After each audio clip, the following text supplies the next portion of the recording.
DGP గారికి అది కూడా చెప్పాం.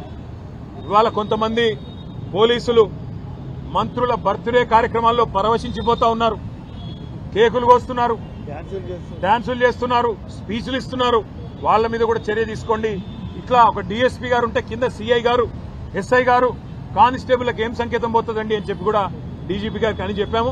ఆ విషయంలో డీజీపీ గారు కూడా అన్నారు, అవును కొన్ని చోట్ల ఇటు జరుగుతున్నాయి, నేను కూడా చూస్తా ఉన్నాను, తప్పకుండా వారి మీద కూడా చర్య తీసుకుంటాం, ఇప్పటికే షోకాజ్ ఇచ్చామని కూడా వారు కూడా చెప్పడం జరిగింది. Thank you. తప్పకుండా వెళ్తాం, ఎందుకెళ్ళండి.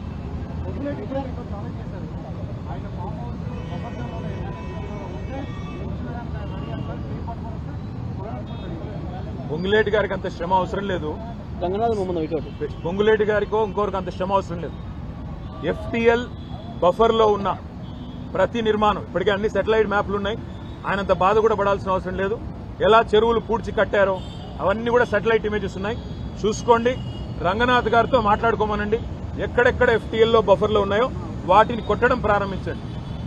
పొంగులేటి శ్రీనివాసరెడ్డి గారు, వివేక్ గారు, P6 వివేక్ గారు, అదేవిధంగా KVP రామచంద్రరావు గారు, మధు యాష్కి గారు, పట్నం మహేందర్ రెడ్డి గారు, ఇంకా కేవలం గుత్తా సుఖేందర్ రెడ్డి గారు, వీళ్ళందరి ముందు నేలమట్టం చేసి ఆ తర్వాత సామాన్య ప్రజల మీద పడాలని చెప్పి ప్రభుత్వానికి నా విజ్ఞప్తి. Thank you.